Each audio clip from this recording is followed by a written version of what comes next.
50 y Edelgard en la misma fecha. Y esta ciudad es Flensburg, la ciudad donde Edelgard vivía. Esta es Grossstrasse, que es la calle principal, prácticamente está igual que estaba, porque Flensburg fue una de las pocas ciudades no castigadas por la guerra y por los bombardeos aliados.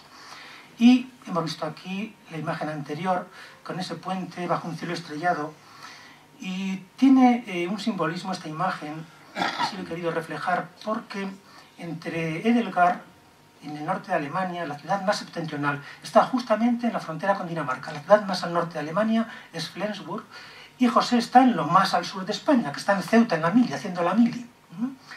Y entre ambos, no obstante, se establece, además de la correspondencia, una especie de puente espiritual que Edelgard denomina el Puente de las Estrellas. Esto puede parecer a romanticismo trasnochado, pero cuando uno va leyendo las cartas del diario de José se va dando cuenta, ¿no?, de que hay pensamientos como que se transmiten telepáticamente, ¿no?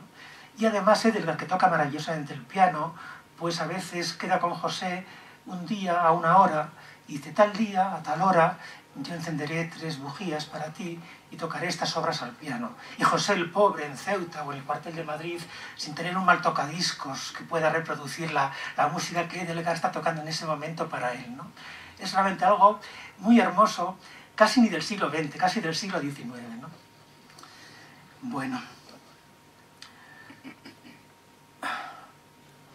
De José yo lo sabía casi todo, ¿no? Casi todo, porque le conozco, como digo, en el año 2000, tengo una intensa relación con él, voy a su casa muy a menudo, él viene a mi casa, y además en su diario, en este diario que os he enseñado y en los posteriores, prácticamente refleja día a día toda su vida, ¿no? José era un joven español, pero un poco atípico, un poco atípico. Aquí le veis en una fotografía montado en una Vespa que no era suya. ¿Qué más hubiera querido él que tener esta Vespa para viajar de Madrid a Flensburg en Vespa? Él viajó en autostop en el año 53. Yo no sé si imagináis lo que es viajar desde Madrid a Alemania en autostop en el año 53, no hablo del año 70 ni del año 80. Pues José hizo ese viaje en autostop para conocer a Edelgard, teniendo que vencer muchas dificultades. Por ejemplo, la dificultad de salir de España, ¿no? España es un país que todavía está en la parte más dura de la dictadura, ¿no? Es imposible que un chico que acaba de hacer la mili no le dejan salir, todavía tienen que darle permiso militares, policía, buena conducta. Lo tenía realmente difícil. Finalmente consigue ese permiso para viajar a Flensburg. En esta foto que veis aquí, José está en Flensburg con un perrito de Sigrid, de la hermana de Edelgard. Y la foto de aquí abajo la he puesto por la curiosidad del mundo literario en el que José ya se movía en esa época. Probablemente no conozcáis a nadie de la foto, aunque a uno sí que le vais a conocer cuando yo os diga quién es, ¿no? Y es el personaje este de la pipa. Este es Eduardo Arnaiz, un crítico musical, José Luis Mayoral, un poeta desconocido, y esta persona tan joven, tan jovencísima, era muy amigo, muy amigo de José, y es, ¿alguno lo adivina? Es Fernando Arrabal. Fernando Arrabal, si os fijáis, sí que se parece, ¿no? Fernando Arrabal, claro, lo vemos ahora después de muchísimos años, tiene prácticamente la edad de José.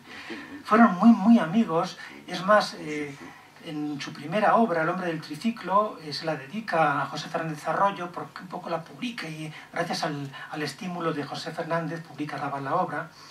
Luego se enfadaron por una anécdota simpaticísima, pero que ahora no voy a contar, ¿no? Porque quizá rompería el encanto.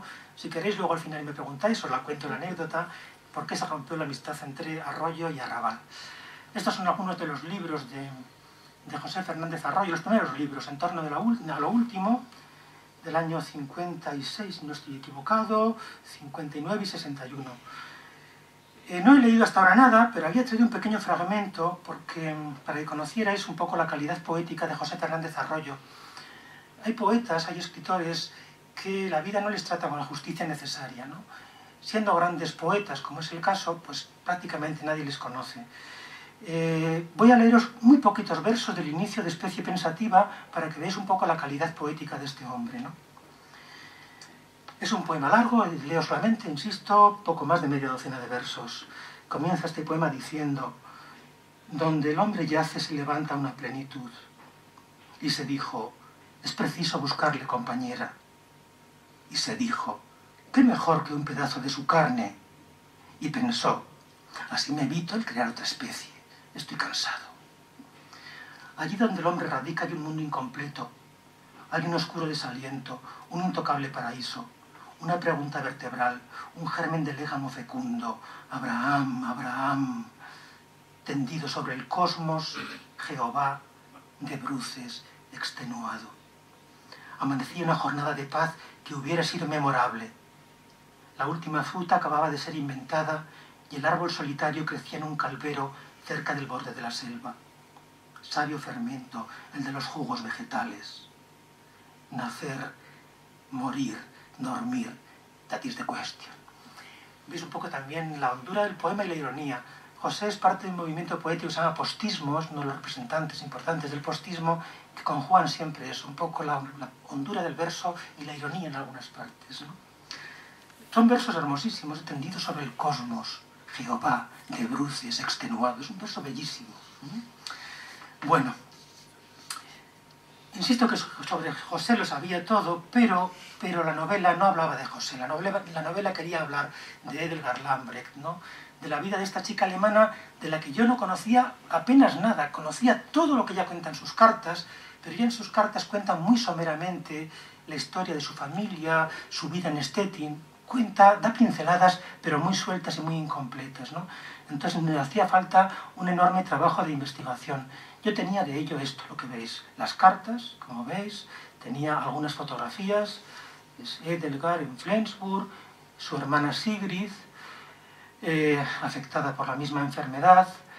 Esta fotografía no la tenía José, esta fotografía la conseguí yo en uno de los últimos viajes a Alemania.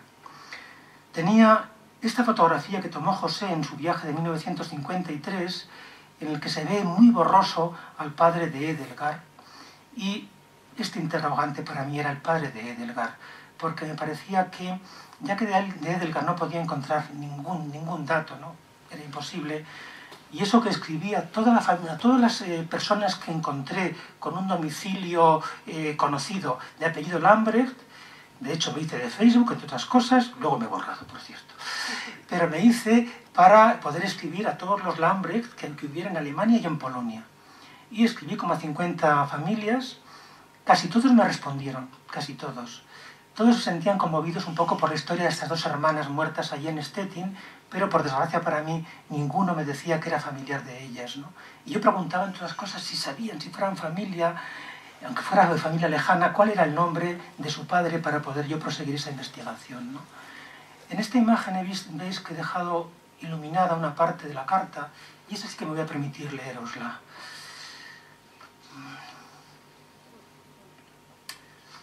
Vamos a ver.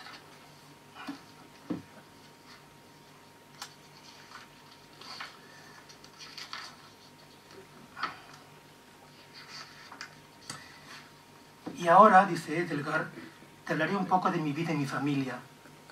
Ya sabes que Stettin es mi ciudad natal. Allí lo perdí todo a causa de la guerra. Mi joven y encantadora madre, mis dos queridos hermanos, mi patria.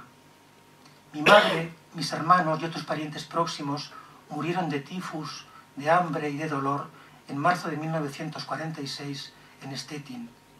Apunto, un paréntesis, la guerra termina en 1945, justamente en mayo del 45. O sea, mueren un año después prácticamente de acabar la guerra.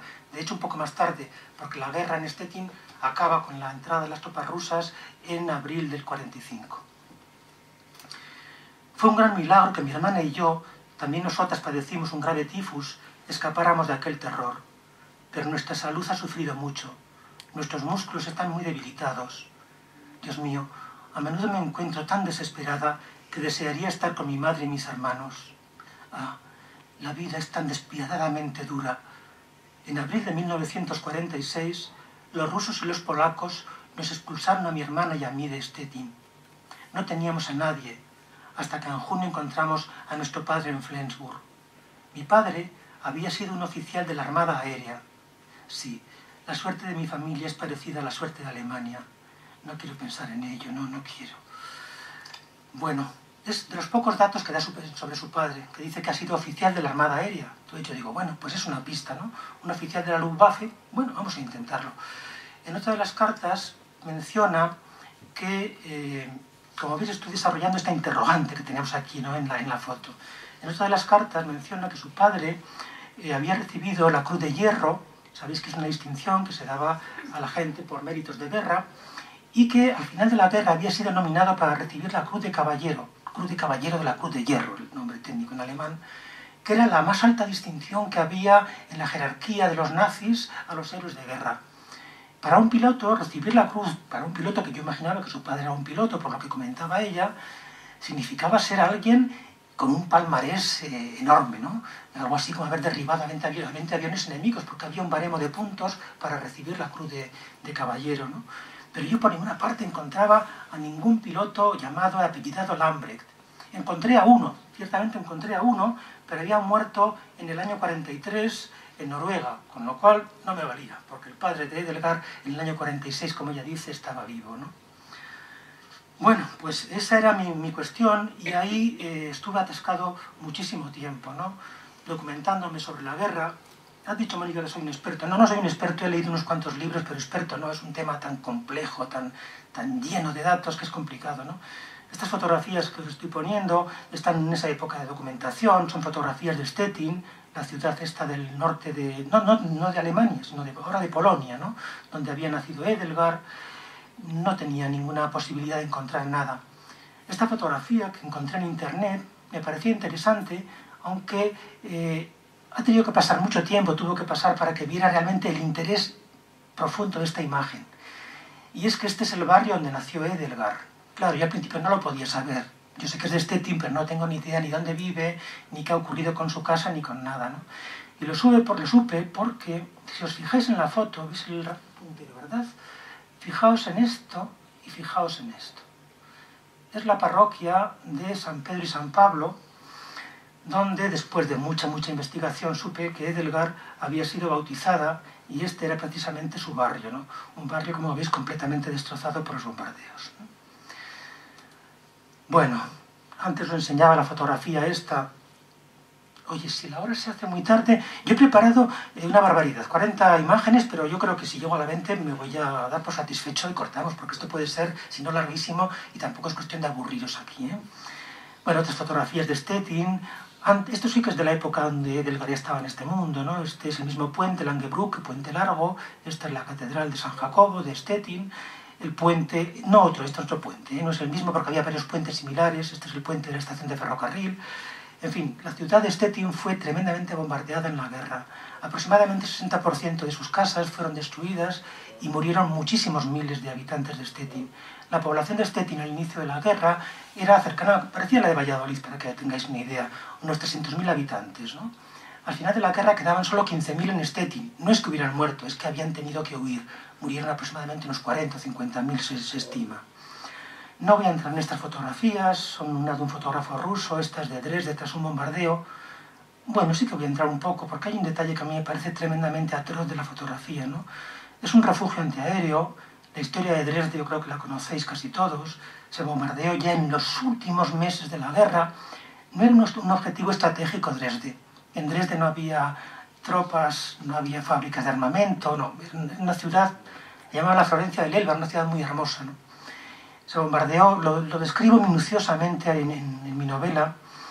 Este es uno de los muchísimos refugios y me llama la atención esta madre con dos cochecitos, veis uno aquí y el otro se intuye detrás, no sé si es una rueda diferente, esa especie de máscaras grotescas, ¿no? Esos cadáveres calcinados.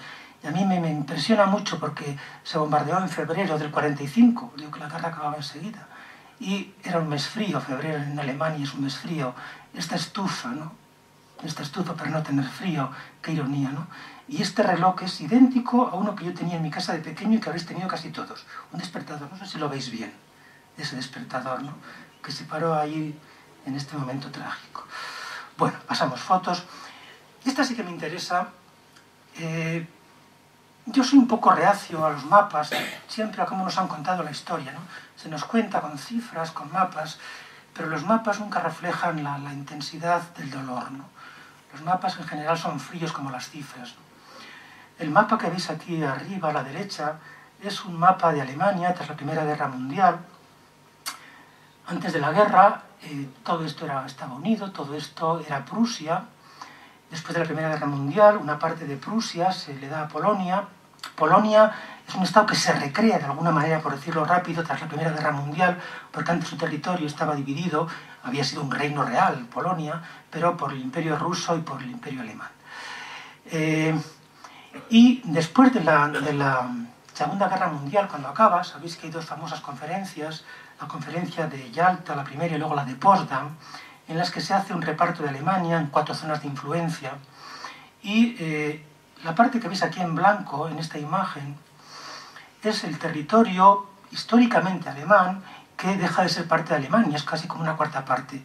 Me importa poco la pérdida del territorio, pero el dato que sí me parece tremendo es que de esta parte del territorio 15 millones de alemanes fueron expulsados. No se les dejó la opción de decir quedarse o no quedarse en su casa, en su territorio, en sus tierras. Se dictaminó con total claridad que tenían que ir a Alemania, que ese territorio iba a ser parte de Polonia y parte de la Unión Soviética. Aquí arriba veis la zona, la bandera de la Unión Soviética. Esto es la zona de influencia actualmente de Kaliningrado. Esto es Königsberg, la ciudad natal de Immanuel Kant. Había sido territorio alemán prácticamente toda la vida, pero esto en la conferencia de Yalta se decide que va a ser parte de Polonia, pero luego en la de Potsdam los rusos se echan atrás, necesitan un territorio en el mar Báltico para tener una base de submarinos y deciden que ese territorio que era de Polonia pues va a pasar a ser parte del territorio ruso, y esta parte de aquí, que en la conferencia, que es donde vivía concretamente Edelgard y su hermana, en Pomerania, en Stettin, iba a haber quedado bajo la zona de influencia soviética en lo que luego era la República Democrática Alemana. Pero al quedarse con esta parte de territorio de Kaliningrado, deciden correr un poquito la frontera del mapa y que ese territorio pase a formar parte también de Polonia. Todo esto era lo que señalo, era Pomerania, y esto era Silesia, que sin duda pues os suena, ¿no? Os decía que el problema es que en los mapas no se ve pues, el dolor humano, ¿no? 15 millones de personas, que es un número tremendo, ¿no? Fueron expulsadas de sus hogares, ¿no? Aproximadamente se estima que cerca de 2,5 millones de personas murieron al acabar la guerra durante el proceso de deportación. Es una cifra brutal, ¿no? Pero yo, por las familias que he conocido, que fueron de Polonia, por los muertos que hay en cada una, después de acabar la guerra, estimo que es un dato completamente correcto. O sea, 2,5 millones de muertos al acabar la guerra durante el proceso de la deportación. Bueno, pues esas dos personas dos de ellas eran Edelgard y su hermana Sigrid, ¿no? Espero no aburriros con estos datos históricos. Lo paso por alto, más imágenes de la emigración. Esta es una imagen curiosa, ¿no? Porque también nos demuestra lo poco que sabemos a veces, ¿no?, de la historia, ¿no? Veis aquí arriba, a la derecha, un barco grandísimo, un transatlántico, que si os digo su nombre, el Gaslov, el Wilhelm Gaslov, estoy casi seguro que a nadie le sonará de nada, ¿no? Esta es la mayor tragedia histórica de la historia de la navegación, se produce en este barco, ¿no? Este barco lo señalo no gratuitamente, porque Edelgard y Sigrid, cuando salen de Stettin, salen en un barco también, para viajar en ese barco hasta Flensburg, ¿no? Flensburg era la parte de protección inglesa, la parte de dominio inglés. En el barco, en el Wilhelm Gaslov, que era un transatlántico hecho durante esa misma época, no voy a contar mucho su historia, deja de ser transatlántico, se dedica a un barco de la Cruz Roja, como veis arriba que hay una cruz. Aquí precisamente está atracado en el muelle de Stettin. En la foto, está atracado en el muelle de Stettin. Pues el noche del 30 de enero de 1945, este barco está cargado con 10.000 y pico, cerca de 11.000 personas, que para dejar la zona, no por la deportación, sino porque están sufriendo ya el avance soviético y quieren viajar a otra parte más segura de Alemania, ¿no? Y en esa noche, cargado, insisto, con 10.000 y pico pasajeros, pues es torpedeado por un submarino alemán, mueren 9.300 pasajeros. Todos conocemos el tema del Titanic, ¿no? A nadie que le preguntes qué es el Titanic, todo el mundo lo sabe. En el Titanic murieron documentadas 1.512 personas. 6 veces más murieron en el Gaslov, ¿no? Y es un dato que como que nadie conoce, ¿no? Y digo, coño, la historia no es del todo cierta, ¿no? La historia oculta parte de la verdad. No digo que no cuente la verdad, digo que cuenta una parte de la verdad y oculta, según quien la cuente, lo que interesa o no interesa, ¿no? Y esa era un poco la idea de poner esta fotografía, porque fue uno de los datos que yo tampoco conocí y descubrí al irme documentando sobre la vida de Edelgard. Bueno. ¿Seguimos?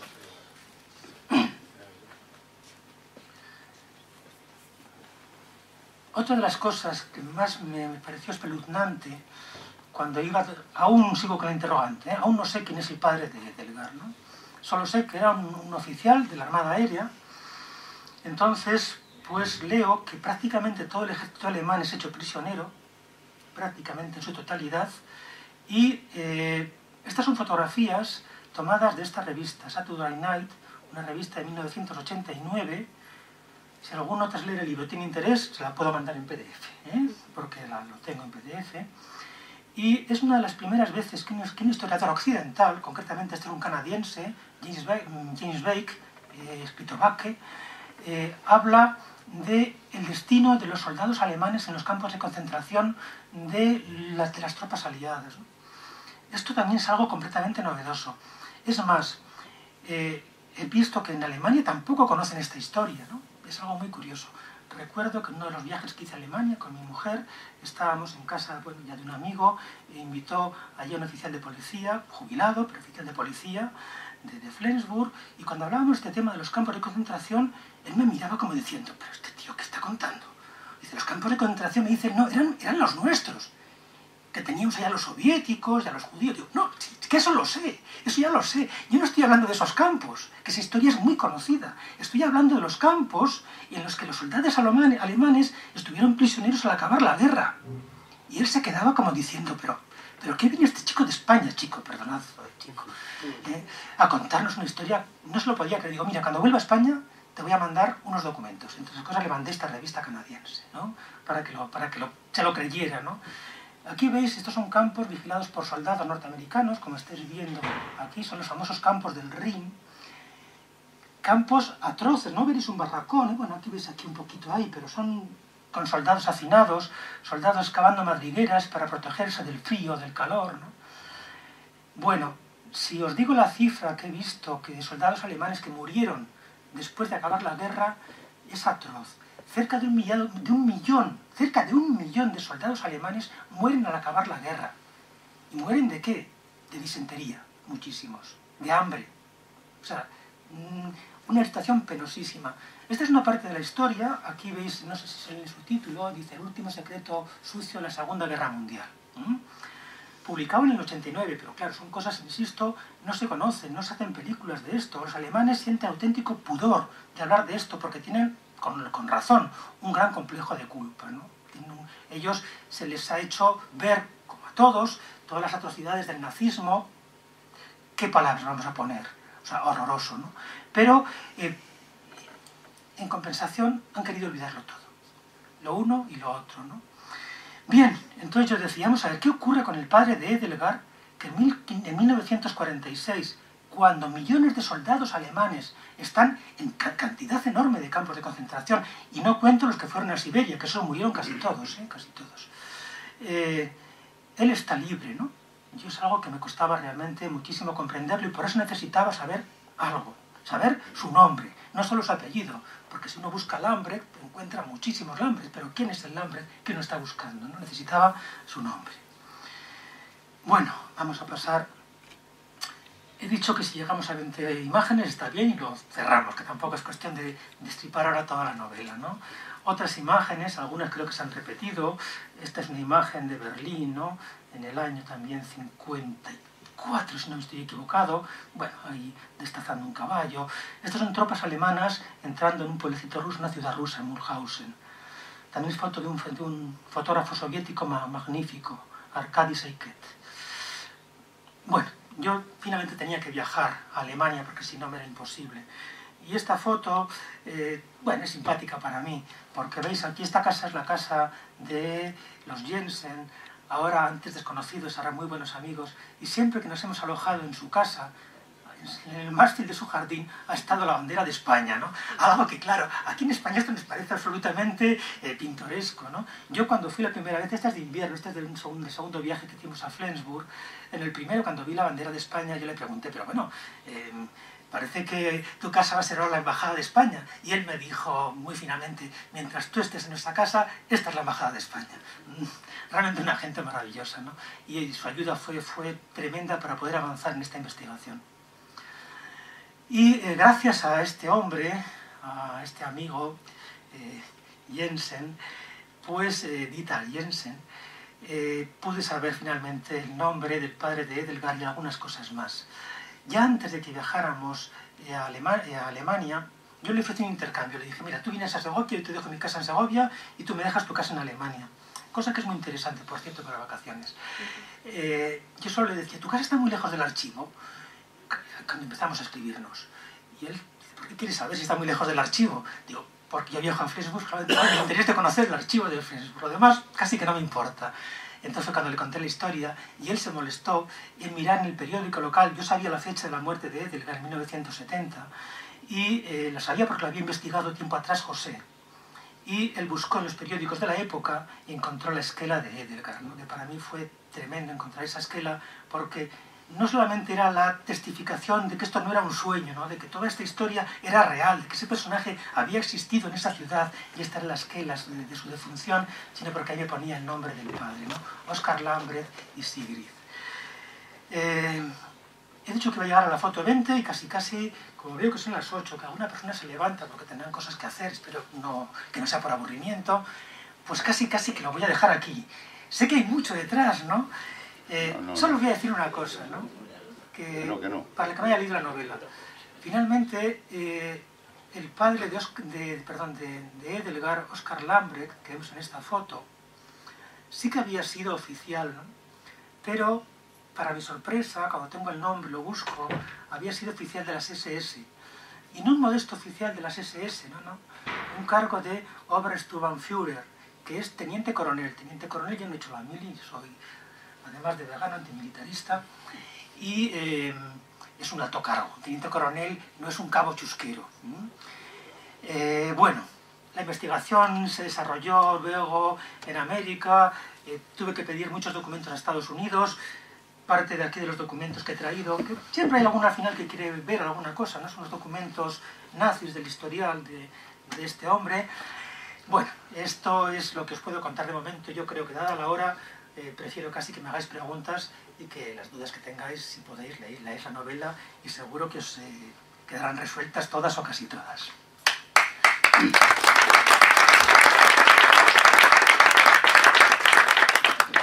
Muchas gracias. La verdad que es fascinante y oírte pues hace ya que no lo haya leído, que pase y lo coja. De todas formas, antes de empezar con las preguntas, deciros que luego sí que estás para firmar aquí tu novela que escribiera, ¿no? Por supuesto. Yo firmo la novela todos. Solo voy a pedir una cosa, que aunque seáis compañeros míos de centro de salud, los más íntimos, como en estos momentos uno se bloquea, y me ha ocurrido alguna vez, y me quedo diciendo, antes lo decía, José Luis del Real. Dice, no, José Luis, pero real. Digo, vale, que me digáis el nombre, no sea que meta la pata y diga, al final ponga alguna barbaridad, ¿vale? Voy pasando fotografías, sí. Por cierto. Sí, claro, puedes ir pasando fotografías este es el Dr. Kuncher, que antes hablaba Mónica, y esta foto no la conocerás quizá. Este también es el Dr. Kuncher, con esta fotografía con la bandera nazi. Hay una anécdota curiosa, y es que en Flensburg, donde vivió parte de su vida este grandísimo médico, sin duda, ¿no? Es conocido y respetado sobre todo por los traumatólogos en todo el mundo, o sea, hay cantidad de bibliografía sobre él, ¿no? Pues tenía una calle en Flensburg dedicada, y yo no sé si ya se la han quitado. Cuando yo estuve en Flensburg estaban en la polémica porque habían salido a relucir sus contactos con las SS y con el nazismo, entre quitarle y no quitarle la calle. Estaban así, entre que le quitamos la calle y que no se la quitamos, ¿no? Y me ha hecho gracia encontrar esta foto. Esto es parte del diario de operaciones de Kuncher, en el cual la fecha en la que opera, no sé si lo veis bien aquí, a Sigrid Lambrecht, y unos días después Edelgard Lambrecht. Bueno, parte de la investigación que se ha ido desvelando y un campo de refugiados en Westerhall, en Flensburg. Sí, que perdón. No, el tema es que de dar la palabra al público que ha venido, estoy seguro que alguna inquietud ha creado tu presentación, ¿no? Yo espero que más de una inquietud, ¿no? Cuando me dieron el premio de la crítica, uno de los temas que valoró el jurado decía, esta es una novela muy arriesgada. Digo, hostia, lo sabré yo, que es una novela arriesgada, ¿no? Porque, claro, el contar la historia desde los ojos de una chica que ha vivido el nazismo desde el nazismo cambia mucho la perspectiva a como se cuenta habitualmente una historia, ¿no? Y efectivamente yo era consciente de que eso era un riesgo y mucho tiempo, ¿no? Tuve dudas, ¿no? Finalmente me decidí, porque mis dudas esenciales fueron cuando descubrí que su padre había pertenecido a las SS, ¿no? Aunque luego se van desvelando más cosas en la novela que irás viendo y tampoco es... Pero mi duda esencial venía a decir, vamos a ver, si yo estoy mostrando aquí parte del sufrimiento causado en la Guerra Mundial, parte del sufrimiento que en este caso tiene la población alemana, que ha apoyado mayoritariamente, como es un hecho, a Hitler, a lo mejor como que alguien puede decir, en esta balanza de los horrores y las atrocidades, pues por una parte hay una atrocidad y un horror, y por otra hay otra, y quizás hasta se pueden equilibrar, ¿no? Yo tenía muy claro, y lo tengo visceralmente claro, que en la balanza del horror no va una parte del horror a un plato de la balanza y otra parte a otro plato de la balanza. El horror siempre va al mismo platillo de la balanza. Entonces, el horror causado por los nazis, incuestionable, que nadie tenga la menor duda, no se equilibra por el horror que también causaron las tropas aliadas. No. Son horrores que van, a lo sumo se refuerzan, ¿no? Y nos hablan pues de algo que todos sabemos, ¿no? La atrocidad de las guerras, a veces la fagocitosis, ¿no? De los ideales, ¿no? Sobre las ideas, ¿no? Que es algo que también a mí me importa mucho, ¿no? Por las ideas es difícil matar, pero por los ideales sí. Los ideales es un poco como el abanderamiento de las ideas, ¿no? Gozan de muy buena prensa, ¿no? Cuando dices, eres un idealista. Yo tengo mucho miedo a los idealistas, ¿no? Porque en la historia de la humanidad, enorme cantidad de masacres. Estoy pensando en este momento, por ejemplo, en los cruzados, que eran idealistas. ¿Qué duda cabe? O sea, ¿qué duda cabe, no? Cuando entran en la Basílica de la Roca, me estoy yendo por las ramas, pero bueno, perdonádmelo y luego ya dejo que preguntéis, ¿no? Cuando entran, el cronista cristiano dice con orgullo que la sangre de los musulmanes les llegaba hasta la rodilla. Digo, joder, es increíble. Que eso se puede decir con orgullo, ¿no? Y es un poco el peligro de la religión.